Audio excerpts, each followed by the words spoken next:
Mag-iisang dekada ng problema ng mga motorista at residente ang sira-sirang kalsada sa barangay Paradakan sa Tanza, Cavite. May ilan na nga ring naaksidente sa lugar kaya pinaaksyon na sa inyong Kapuso Action Man. May umbok na lupa, tadtad ng lubak at butas-butas.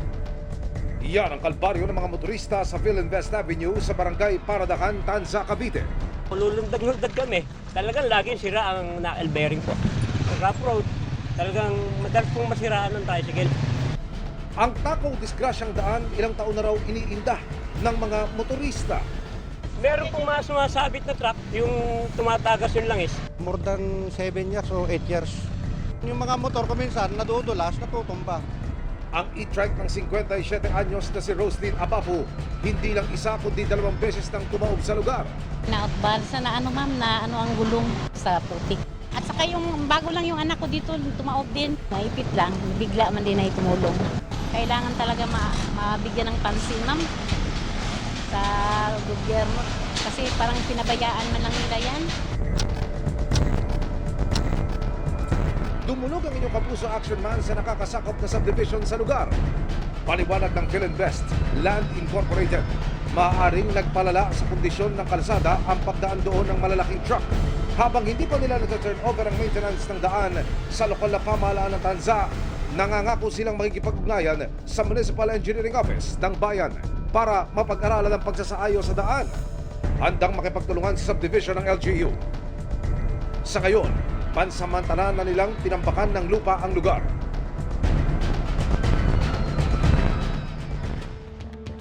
Tututukan namin ang sumbong na ito. Para po sa inyong mga sumbong, pwedeng mag-message sa Kapuso Action Man Facebook page o magtungo sa GMA Action Center sa GMA Network Drive, corner Samar Avenue, Diliman, Quezon City.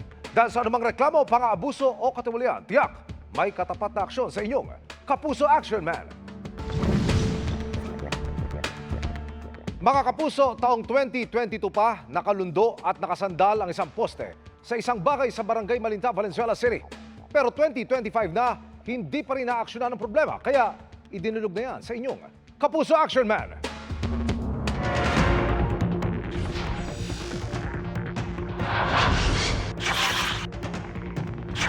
Sa pamamagitan ng video at litratong ipinadala ng ating kapusong si Mang Isidro, isinumbong niya sa inyong Kapuso Action Man ang sinapit nila dito po sa Barangay Malinta, Valenzuela. Ang inirereklamong poste ng kuryente lumundo at sumandal na sa ikalawang palapag ng isang bahay. Narito po tayo ngayon para inspeksyonin at personal kong makita ang kanilang sitwasyon. Taong 2022 pa raw, problema sa lugar ang poste. Nakakatakot baka magkaroon ng ground. Kasi naabot ng mga bata. Diyan nakatukod diyan.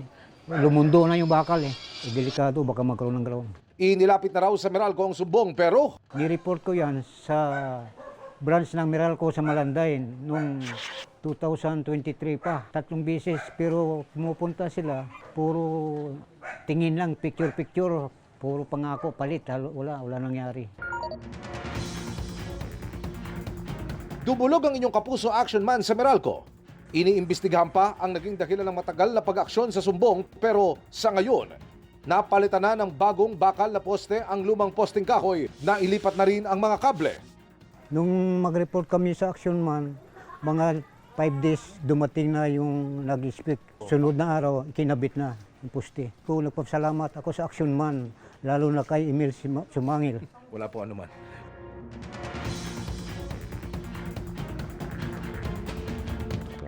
Mission accomplished tayo, mga kapuso, para po sa inyong mga sumbong.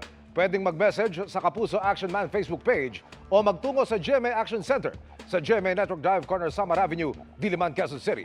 Dahil sa anumang reklamo, pang-aabuso o katiwalian, tiyak may katapat na aksyon sa inyong Kapuso Action Man.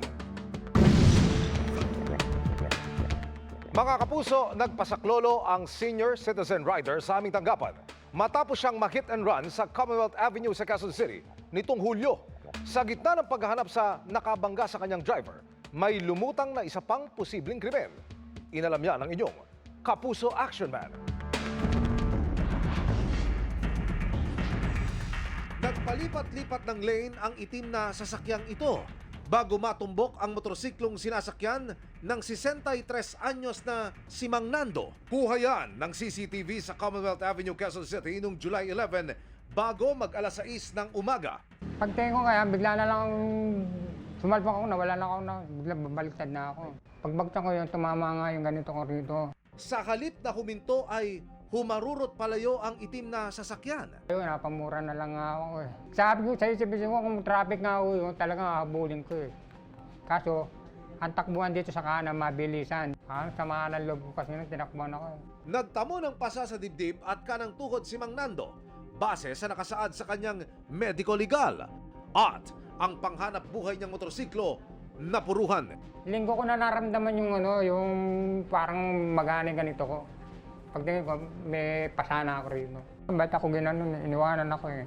Inilapit ng inyong kapuso action man sa Department of Transportation ang nangyaring insidente at agad nila itong pinaimbestigahan sa Land Transportation Office o LTO.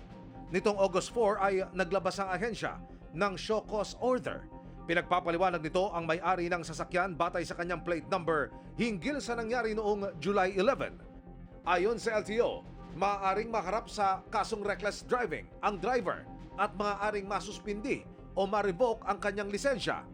Itinaas din ito ang alarma para sa naturang sasakyan habang nagpapatuloy ang investigasyon. Humarap sa hearing ng Intelligence and Investigation Division ng LTO ang natukoy na may-ari at driver ng sasakyan. Pero ang sasakyang makikita sa CCTV, magkaiba sa nakarehistrong sasakyan sa ilalim ng plaka. Nagpaulak ng panayam sa inyong kapuso action man ang kasalukuyang may-ari ng sasakyan na humiling na itago ang kanyang pagkakakilanlan. Hindi ako lumabas nun po. Sa bahay lang po ako. Ang problema sa sasakyan ko puti. Talaga. Ang problema, plate number parang kambal yata. Ang plate, kambal lang. Kambal po. Posible ba na inilipat mo yung plaka? Ay, hindi po tayong ganun po. Wala po akong ganun sasakyan. Naibenta raw kay Jose ang sasakyan pero ang rehistro nasa ilalim pa ng pangalan ng dating may-ari. Dumalo rin sa hearing ang dating may-ari ng sasakyan at handa silang makipagtulungan sa investigasyon. Business partner ko po talaga siya. Minsan talaga, kakagamit ko, sabi ko, bibilin ko sa kanya. Sa ngayon ay isinailalim muna sa preventive suspension ang lisensya ni Jose habang naghihintay ng resolusyon sa insidente. Sana mahuli naman yung gumawa niyan. Hindi naman tayo ang may sala. Huwag naman po ganun. Patuloy ding iniimbestigahan ng LTO ang posibilidad na nagkaroon ng paggamit ng kambal o doble plaka. Nagpapasalamat naman si Mang Nando sa naging pag-usad ng investigasyon. Tututukan namin ang sumbong na ito. Para po sa inyong mga sumbong, pwedeng mag-message sa Kapuso Action Man Facebook page o magtungo sa GMA Action Center sa GMA Network Drive, Corner Summer Avenue, Diliman, Quezon City. Dahil sa anumang reklamo, pang-aabuso o katawalian, tiyak, may katapat na aksyon sa inyong Kapuso Action Man.